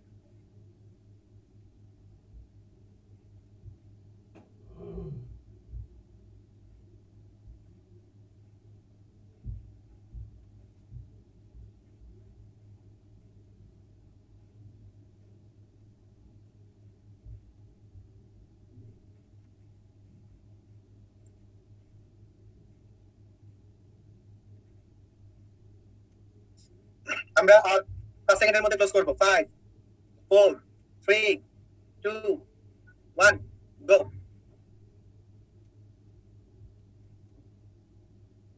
রেজাল্ট শেয়ার করি। অনেকে অনেক রকম উত্তর করেছেন। 20% উত্তর করেছেন অ্যাবাউট এ, 62% উত্তর করেছেন ইন এ। এটার উত্তর হবে কি? ইন।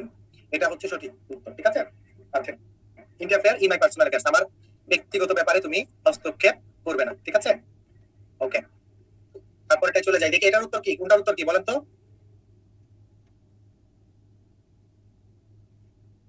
প্রথমটা অ্যাড, ভেরি গুড। 2 নাম্বারটার উত্তর কি হবে?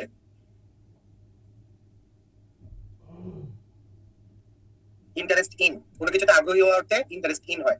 যদি আমরা মুখে মুখে বলতে বলতে অ্যাবাউট করে ফেলি, কিন্তু এটা আসলে অ্যাবাউট হয় না, এটা হয় ইন্টারেস্ট ইন। ঠিক আছে, কোনো কিছুতে আগ্রহী হওয়ার অর্থে ইন্টারেস্ট ইন হয়। আচ্ছা চলে যাই তারপরেরটাই, এই যে অন সারফেস বুঝায়, ইন দিয়ে কোনো কিছুর মধ্যে বুঝায়, এগুলো আপনারা জানেন, আমি জানি। এবার অ্যাট দিয়ে হচ্ছে কোনো কিছু একটা স্পেসিফিক পয়েন্টে বুঝায়। এখন তার আগে আমি একটা ছোট জিনিস দেখিয়ে দিচ্ছি, আই লিভ ড্যাশ ঢাকা, এটাতে অ্যাট দিবেন না ইন দিবেন? আচ্ছা, ইন দিবেন। I live dash Dhaka dash Bangladesh, এখন কি দিবেন? মনে রাখবেন, যদি দুইটা জায়গা থাকে, অপেক্ষাকৃত ছোট জায়গার আগে অ্যাট এবং বড় জায়গার আগে ইন হয়। আর এমনিতে যদি এই জিনিসটাকে শহরটাকে আমি আলাদা করে নিয়ে আসি, তখন হবে I live in Dhaka. Okay, in এটার এই পার্থক্যটা মনে থাকবে? মনে থাকবে? মনে থাকলে ইয়েস বলেন, মনে না থাকলে নো বলেন। আচ্ছা ঠিক আছে, তাহলে আমরা এটা শিখলাম, তারপরেরটাই চলে যাই। আচ্ছা, এখন হচ্ছে এখানে অনেক ধরনের প্রিপোজিশন আছে। প্রিপোজিশন শব্দগুলো আপনারা দেখবেন, আন্ডার আছে, ওভার আছে, ইনসাইড আছে, আউটসাইড আছে, অ্যাবাভ আছে, বিলো আছে, এগুলো। এখন একটা ছোট্ট প্রিপোজিশন আছে যেটা নিয়ে অনেকের মনের মধ্যে একটা কনফিউশন তৈরি হয়, সেটা হচ্ছে বিনিথ। যে ভাইয়া এই বিনিথ প্রিপোজিশনটা কখন হয়, বিনিথ দিয়ে কি বোঝায়? এটা অনেকে বোঝে না, আমি সেটা বুঝিয়ে দিই। বিনিথ দিয়ে নিচে বোঝায়, তবে নিচে অর্থে আবৃত এরকম বোঝায়। আবৃত কিরকম আবৃত? যেমন দেখেন, ফিশ লিভস বিনিথ ওয়াটার। কারণ কি, মাছ যখন পানিতে থাকে তখন কিন্তু মাছ চারপাশে পানি দ্বারা আবৃত থাকে। আমি কি বলছি বুঝছেন আমার কথা? চারপাশে পানি দ্বারা সে আবৃত থাকে। দেখেন, he is sleeping beneath the blankets. কেন বলেন তো? তার কারণ সে ব্ল্যাঙ্কেট দ্বারা আবৃত থাকে। আমি কি বুঝাতে পারছি ব্যাপারটা কি, বিনিথটা কিরকম কাজ করে? দেয়ার আর কোলস বিনিথ দ্য আর্থ। তার মানে পৃথিবীর অভ্যন্তরে কয়লা আছে, তার মানে পৃথিবী দ্বারা সে আবৃত আছে। বুঝতে পারছি? বিনিথটা আবৃত বুঝায়, চারপাশ দ্বারা সে কাভার থাকে, এরকম ভাবে নিচে হইলে তখন সেটা হচ্ছে আপনার বিনিথ হয়। বুঝে থাকলে ইয়েস বলেন, বুঝে না থাকলে নো বলেন। অনেকেই আমাকে এমন কিছু প্রশ্ন করতেছেন যে প্রশ্নগুলোর উত্তর আমার জানা নাই। কেন আমি বলতেছি, মানে ওই যে আমি যেটা বললাম যে এখানে আপনারা যারা প্রশ্ন করেন, অনেক সময় এরকম প্রশ্ন করেন যে 2 + 2 = 4 আজকে মিলাইতেই হবে। ভাই পুরোটা লজিক দিয়ে মিলবে না, আমি আগেই বলছিলাম। আপনারা কি কথাটা ভুলে গেছেন? আপনারা কি এটা ভুলে গেছেন? আমি আপনাদেরকে বলছিলাম যে 100% মিলবে না রুলস। মনে আছে আমার কথাটা? এটা কখনোই 100% মিলবে না। এটা দিয়ে আমি আপনাদেরকে 80%, 70%, 60% কারেক্ট অংশ দেখাই দিতে পারি, কিন্তু এটা কখনোই 100% মিলবে না। কেন মিলবে না? তার কারণ হচ্ছে আমরা যখন এইচএসসি তে পড়তাম তখন একটা প্রশ্ন প্রায় বোর্ড পরীক্ষায় আসতো, তখন মুখস্থ করে উত্তর লিখছিলাম, বুঝি নাই। ওখানে একটা প্রশ্ন করতো যে ব্যাকরণ ভাষাকে অনুসরণ করে না ভাষা ব্যাকরণকে অনুসরণ করে? এই ধরনের একটা প্রশ্ন ছিল, মনে আছে? আপনারা কি পাইতেন এটা এইচএসসি তে? আমাদের ভাই এইচএসসি সময় প্রশ্ন আসতো যে ব্যাকরণ ভাষাকে অনুসরণ করে না ভাষা ব্যাকরণকে অনুসরণ করে। তখন না এটা বুঝি নাই, আমি আসলে এটা পড়ছি, বহুবার পড়ছি, সত্যি কথা বলি এইচএসসি সময় এটা বুঝতাম না, আমি জাস্ট মুখস্থ করে নিয়ে এটার উত্তর মুখস্থ করে নিয়ে লিখে দিতাম পরীক্ষার মধ্যে। এখন আমি এটা যখন বুঝি, এখন এটা আমি ফিল করি। দেখেন ভাষা আগে আসছে, এখন ভাষা আগে আসছে পরে, এখন ভাষাকে আমার কন্ট্রোল করানো না ঠিক। ব্যাপারটা হচ্ছে এরকম যে মেজরিটি কিভাবে বলে ভাষা, সেটাই হচ্ছে আমার ব্যাকরণ। ধরেন সবাই বলে শরীর, আমি একা বলি শরীর, কারণ আমি একা শরীর বললে আমি একাই বলতে চাই যে না শরীরই হচ্ছে কারেক্ট, সবাই ভুল, তাহলে কি হবে? না, এই একটা সমাধান করা দরকার। তখন ব্যাকরণ এসে বললো না ভাই তুমি যে শরীর বলতেছো সেটা ল দিচ্ছ সেটা ভুল, শরীরটাই হচ্ছে কারেক্ট। এটা হচ্ছে ব্যাকরণ অংশ। ব্যাকরণ ভাষাকে কন্ট্রোল করতে যায়, ব্যাকরণ জাস্ট ভাষার একটা গাইডলাইন দেখায়। তো ভাষা আগে আসে, ভাষা ব্যাকরণকে নিয়ন্ত্রণ করে, ব্যাকরণ ভাষাকে নিয়ন্ত্রণ করতে পারে না। এই জিনিসটা অনুধাবন করা জরুরি। ব্যাকরণ যেহেতু ভাষাকে নিয়ন্ত্রণ করতে পারে না, সেজন্যই অনেক রকম ব্যতিক্রম থেকে যায়। এবার বুঝছেন কথা? এটা হচ্ছে আপনার বড় ধরনের একটা এক্সপ্লেনেশন দিলাম, লার্জার এক্সপ্লেনেশন। আপনারা বড় মাপের মানুষ, আপনাদের সামনে বড় মাপের এক্সপ্লেনেশন তুলে ধরতে হবে। ছোটখাটো এক্সপ্লেনেশন তুলে ধরলে তো আপনারা আমাকে পাত্তা দিবেন না, তাই আমি বড় মাপের ডিপ এক্সপ্লেনেশন তুলে ধরবো। যদি আপনাদের ভালো লাগে তাহলে লাইক, শেয়ার এবং সাবস্ক্রাইব করে আমাদের সাথে থাকবেন। আশা করি তাহলে আমরা তারপরের দিকে আগাই। দেখি কোনটার উত্তর কি কে বলতে পারবেন, বলেন।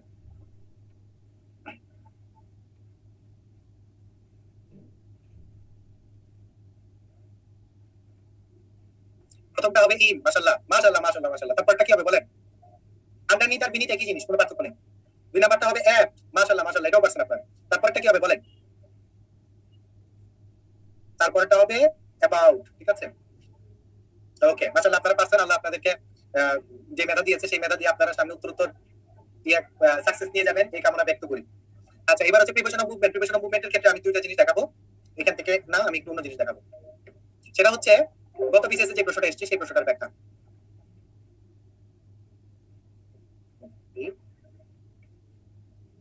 এক নাম্বার, কখন এন্টার হয়, কখন এন্টার ইনটু হয়? গত বিসিএস এই প্রশ্নটা আসছিল, এটা আমি অনেক আগে থেকেই পড়াই। তারপরে দেখলাম যে গত বিসিএস এসে টাস করে মিলে গেছে, আমার কাছে খুব ভালো লাগছে যে না আমার শিক্ষার্থীরা উপকৃত হয়েছে। আচ্ছা, এন্টার মানে পরে ইনটু হয় না, এখানে লিখে দিই ইনটু হয় না কখন, আর ইনটু হয় কখন সেটা বলে দিই। যদি ফিজিক্যালি বলতে সশরীরে, ওই ফিজিক্যাল না, আবার শরীরে। ফিজিক্যাল বলতে তো আপনারা আবার অনেক অনেক অনেক কিছু বুঝে ফেলেন, ওরকম না। মানে সশরীরে যদি ভিতরে হয় সেটা দিয়ে হচ্ছে শুধু এন্টার হয়। যেমন I entered the room, the train entered the tunnel। ব্যাপারটা তো এরকম, দেখেন ট্রেন নিজে ঢুকছে টানেলের ভিতরে, এরকম। আর এন্টার ইনটু হয় হচ্ছে যদি সশরীরে ছাড়া হয়। মনে করেন যে entered into a new business। তারপর আর হতে পারে we entered into a new era। So এটা হচ্ছে কি ফিজিক্যালি না, বরং কোনো কিছু স্টার্ট বুঝাইতে, স্টার্ট টাইপের বুঝাইতে। এটা কি বুঝা গেছে দুটার মধ্যে পার্থক্য? বুঝা গেলে ইয়েস বলেন, না বুঝা গেলে নো বলেন।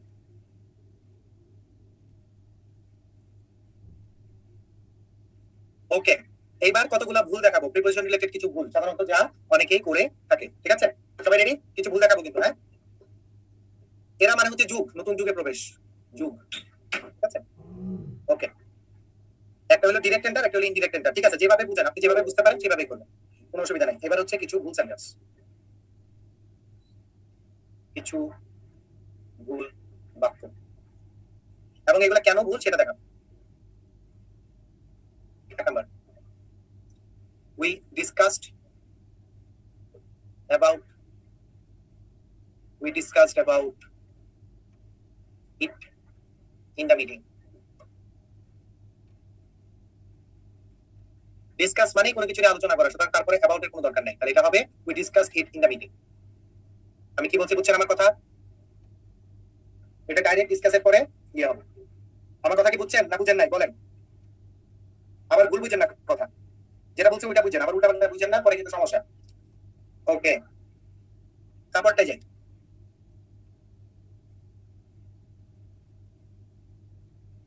The army advanced forward slowly। Advance মানেই সামনের দিকে আগানো, সুতরাং তারপরে ফরওয়ার্ডের কোনো প্রয়োজন নাই। কথা বুঝতে পারছি? অ্যাডভান্স মানেই কি সামনের দিকে আগানো, সুতরাং তারপরে ফরওয়ার্ডের কোনো প্রয়োজন নাই। বুঝা গেছে? 3 নাম্বার,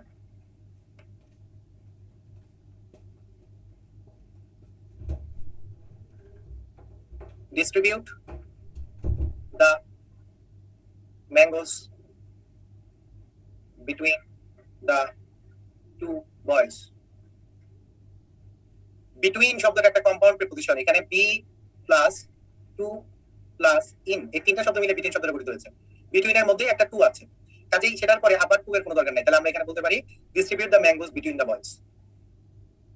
বুঝা গেছে? 3 নাম্বার 2 3 কি বুঝা গেছে? বুঝা গেলে ইয়েস বলেন, বুঝা না গেলে নো বলেন, একটা একটা করে দিতে হবে। 4 নাম্বার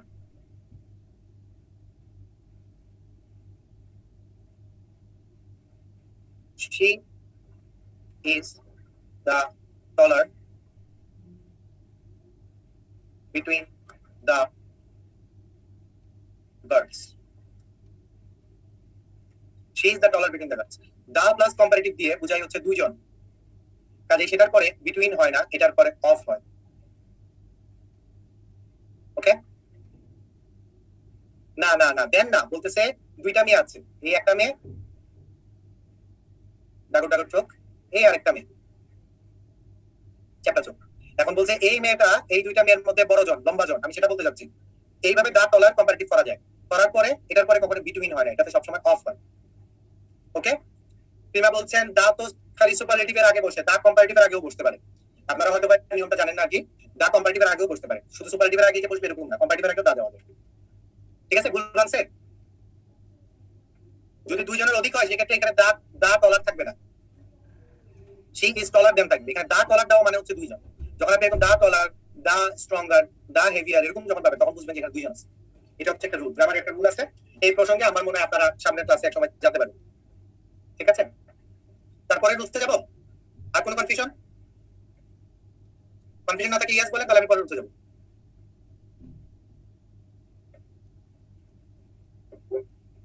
স্লাইড দেখে কম পড়াই কেন? স্লাইডে ভাই যা আছে তা তো আপনি দেখতেই পাচ্ছেন। আমি মাঝে মাঝে একটু পছন্দ করি যে একটু ভিতর থেকে দেখাইলে তাহলে আপনি এক্সট্রা কিছু পাইলেন স্লাইডের বাইরে, যেটা আপনার ভালো লাগে। এগুলো তো আমি না, মানে এগুলো কিন্তু নরমালি বইতে খুব একটা লেখা থাকে না, বুঝছেন? তো পড়াইলে তখন হচ্ছে আপনারা একটু দেখলেন যে জিনিসগুলো কিরকম আসে। 5 নাম্বার জিনিস। ঠিক আছে, আপনারা যদি বলেন যে না ভাই এক্সট্রা দিয়ে না, স্লাইড থেকে পড়ান, তাহলে আমি স্লাইড পড়াই চলে যাবো, আমার জন্য আরো ইজি হইল, সমস্যা কি? ঠিক আছে, আমার জন্য আরো ইজি। ওকে, তারপরটাই জি। ওকে, 5 নাম্বার হচ্ছে যে এক মিনিট আমি একটু মনে করি, কি জানি ছিল 5 নাম্বার জানি কি লিখবো, ভুলে গেছি তো কথাটা বলতে গিয়ে।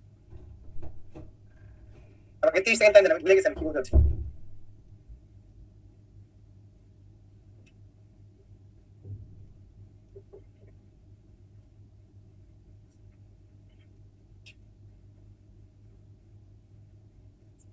এই যে মনে করছে এখন, he proposed me that we should go out for a walk. Sentence ঠিক আছে? সেন্টেন্স ঠিক নাই, ভুল আছে। কোথায় ভুল? প্রপোজের পরে একটা টু প্রিপোজিশন দিতে হয়, এটা হবে he proposed to me that we should go out for a walk. ওকে, এটা হলো একটা। 2 নাম্বার আরেকটা ভুল আছে, সেটা হচ্ছে কি প্রপোজ টু এইভাবে বলার পর তারপরে আমরা সাধারণত এই শুটটা দেই না। ওকে, এটার পরে শুটটা আমরা বাদ দিয়ে দিই। হ্যাঁ, he proposed, he wanted me, he that we go out for a walk, পরেরটা হচ্ছে বেস ফর্মে চলে যায়। ওকে, আচ্ছা ঠিক আছে, সেখানে দুইটা ভুল আছে, আমরা দুইটা ভুল ঠিক করলাম। ওকে ফাইন, এবার চলে যাই 6 নাম্বারে। 6 নাম্বার এবং এটাই last.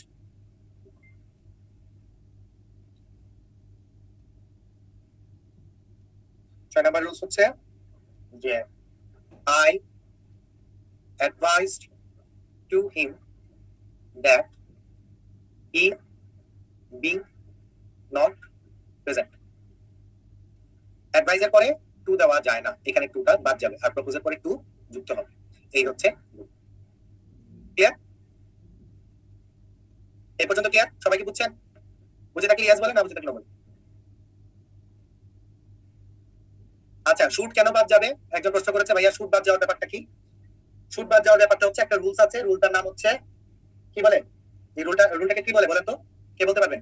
Propose, insist, suggest, recommend, ask, urge, prefer, oblige, এটাকে কি বলে? এই শব্দগুলো থাকলে পরে হচ্ছে শুট দেওয়া যায় না, এটাকে বলে সাবজাংটিভ মুড। মাশাআল্লাহ, অনেকেই জানেন দেখি, এটাকে বলে সাবজাংটিভ। ঠিক আছে, সাবজাংটিভ মুডের জন্য পরবর্তীতে হচ্ছে আপনার শুট দেওয়া যায় না, ওই জায়গায় আসলে ঠিক আছে। ওকে, এখানে বি অক্সিলারি ভার্ব কিনা ভাই? এখানে অক্সিলারি ভার্ব মানে হচ্ছে ওই যে অক্সিলারি ভার্ব প্রিন্সিপাল ভার্বের কাজ করতেছে আর কি। বি অক্সিলারি ভার্ব প্রিন্সিপাল ভার্বের কাজ করতেছে। আই এম এ বয়, এখানে এম যেমন একটা অক্সিলারি ভার্ব প্রিন্সিপাল ভার্বের কাজ করে, সেম ভাবে। নকুল ভাই আশা করি আনসার দিয়েছেন। তাহলে আমরা সামনের দিকে যাই।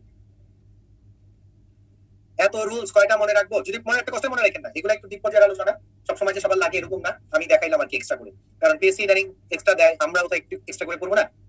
এই 41তম বিসিএস এর ইংলিশ কোশ্চেনের প্যাটার্ন যদি দেখেন, দেখবেন যে ব্যতিক্রম নিয়মগুলো থেকে বেশি বেশি কোশ্চেন আসছে, গতানুগতিক নিয়ম থেকে কম প্রশ্ন ছিল। এই জন্য আমি একটু চিন্তা করতেছি যে আস্তে আস্তে ব্যতিক্রম জিনিসগুলো পড়ানো একটু বাড়াই দিই। সহজ জিনিসগুলো তো সবাই পারে, ব্যতিক্রমগুলো একটু দরকার, তাহলে ভালো ছাত্ররা ভালো করবে। ঠিক আছে, এই হচ্ছে কাহিনী আর কি। হ্যাঁ, ওকে ফাইন।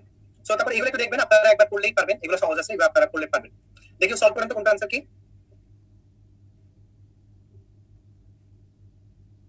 এক নাম্বারটা হবে অফ, দুই নাম্বারটা কি হবে?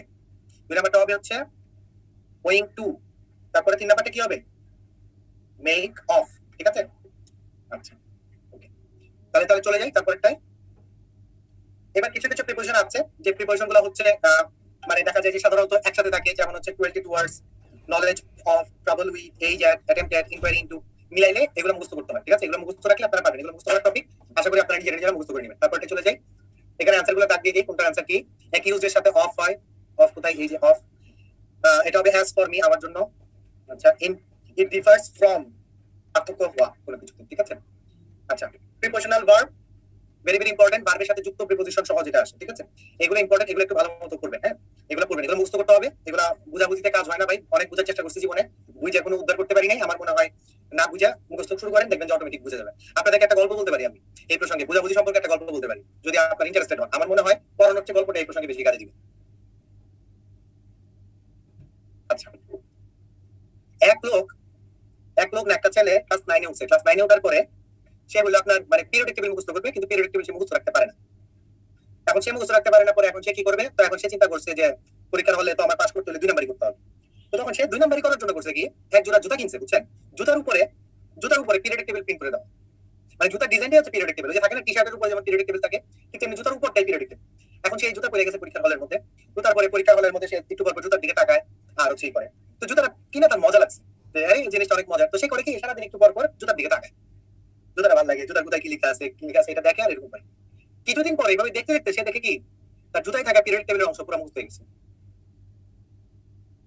সে কিন্তু মুখস্থ করার জন্য জুতা কিনে নাই, সে কিন্তু মুখস্থ করার চেষ্টাও করে নাই, সে খালি একটু পর তার জুতাটা ভালো লাগতো, সে জুতার দিকে তাকাইতো, দেখতে দেখতে তার পিরিয়ড টেবিল মুখস্থ হয়ে গেছে। এখন আমি এটা কেন বললাম বলেন? আমি মোটিভেশন দেওয়ার জন্য বলি নাই, আমি আপনাদেরকে আসলে একটা ফ্যাক্ট উপস্থাপন করছি, যে একটা জিনিস বারবার দেখতে থাকলে আমাদের সেটা এমনি মনে থাকে, সেটা হচ্ছে বিষয়, বুঝছেন? আপনার এখানে হচ্ছে ওই সাবকনশিয়াস মাইন্ড খুব বেশি কাজ করে। রাইট, কনসিয়াসলি করার থেকে সাবকনশিয়াসলি যদি কোনো কিছু আমরা দেখি, সেটা আমাদের কিন্তু ব্রেইন বেশি রিটেইন করে, এবং এই পার্সেন্টেজটা নাকি 95%। সো এটা কিন্তু একটা বড় স্ট্র্যাটেজি, যে বিসিএস যারা পড়বেন আপনারা এই প্রত্যেক দিনই একটু একটু করে ওই আগের দিনগুলো চোখের সামনে রাখবেন, মানে প্রত্যেকদিন একবার করে চোখের সামনে রাখা, যদি পসিবল হয় রুমের মধ্যে কোথাও টানায় রাখা, ওগুলো একটু সুন্দর করে কোথাও ভিজুয়ালাইজ করে যদি রাখা যায়, তাহলে কিন্তু আপনাদের ওইটা মানে খুব ইজি, এগুলো আসলে মনে রাখা খুব ইজি হয়ে যায়। মানে কারেন্ট অ্যাফেয়ার্স ওই ধরে ধরে পড়ে মুখস্থ করা বা সাধারণ জ্ঞানের বই মুখস্থ করার থেকে আপনারা যদি এরকম টেকনিক ইউজ করে আস্তে আস্তে পড়েন, সামনে রাখেন চোখের সামনে, দেখবেন যে অটোমেটিক্যালি আপনার মনে থাকতেছে। যেমন একটা সিম্পল এক্সাম্পল দেই, যেমন আমাদের এখানে যারা আজকে পার্টিসিপেন্টস আছেন প্রায় 254 জন আমি দেখতেছি। তো ধরেন এখানে অনেক লোকজনই আছেন, এখন ধরেন আজকে এখানে ধরেন এই যে একটু আগে তন্ময় আমাদেরকে মেসেজ দিল যে ভিজুয়াল ইফেক্ট, তো তন্ময়কে ধরেন আমি দেখলাম আজকে, এখন আজকে দেখার পর 2 মাস পর যদি এসে বলে ভাইয়া আমি তন্ময়, আমি কিন্তু একটু কোন তন্ময়, কোথাকার তন্ময়, কিন্তু আমার হাতে চলে আসবে। আর আমি যদি তাকে প্রত্যেকদিন দেখি আমার চোখের সামনে, একটা পর্যায়ে কিন্তু আমি তাকে মানে আমার 2-3 দিন পরে নিয়ে আমার মনে চলে আসবে এটা তো তন্ময়, বুঝতে পারছেন? সো দিস ইজ ইম্পর্টেন্ট, যে আপনি যেটা করতেছেন এটাকে সবসময় চোখের সামনে রাখা। যেমন আজকে যে আপনারা যে জিনিসগুলো করাচ্ছে, এগুলো যদি আপনার চোখের সামনে সবসময় থাকে, রেগুলারলি গোথ্রু করতে পারেন পিরিয়ডিক টেবিলের মতো, দেখবেন যে it's just a piece of cake. Over to you alright. Thank you ভাইয়া। আমি এখানে একটা ছোট্ট একটা মানে আমি আমার ব্যক্তিগত জীবনের একটা কথা এখানে শেয়ার করতে পারি, কিন্তু আমার একটা রিকোয়েস্ট আছে, এই জিনিসটা শেয়ার করার আগে, সিক্রেটটা শেয়ার করার আগে আপনারা আমাকে পচায়েন না, কিংবা মানে মক করেন না, ঠিক আছে? এটা আমি তাহলে শেয়ার করবো, ঠিক আছে? মক করে না, হ্যাঁ, রিকোয়েস্ট। এটা হচ্ছে আমি যখন এডমিশন, আমি তো ঢাকা ইউনিভার্সিটি এই কি বলে কোচিং করছিলাম, তো আমাদের বাংলা ইংরেজি সাধারণ জ্ঞান পড়াবেন। বাংলা ইংরেজি সাধারণ জ্ঞান পড়ার সময় আমার অনেক কিছু মনে থাকতো না সাধারণ জ্ঞান, বুঝছেন? বিশেষ করে হচ্ছে যেমন তখন বুঝতে করতাম মিডল ইস্টের দেশ কয়টা, মিডল ইস্টের দেশ কোনগুলা। টু বি অনেস্ট, আমি যতদিন আমি মানে কত ছোট ছিলাম, যতদিন আমি চার্ট ধরে মিডল ইস্টের দেশ মুখস্থ করার চেষ্টা করছি, আমার মুখস্থ হয়নি। আমি একটা ম্যাপ কিনছি, ম্যাপ কিনে তারপরে যখন তাকানো শুরু করছি ম্যাপের দিকে, তখন হচ্ছে সেটা আমার মানে মুখস্থ হয়েছে। এটা হচ্ছে একটা বিষয় আমার জন্য মনে রাখা সহজ হয়ে গেছে, এটা এক নম্বর বিষয়। 2 নম্বর যে বিষয়, দেশ রাজধানী মুদ্রা মুখস্থ করা লাগতো, আপনাদের মনে অনেকেরই মনে আছে ছোটবেলায় আমাদের দেশ রাজধানী মুদ্রা মুখস্থ করা, এবং বিশেষ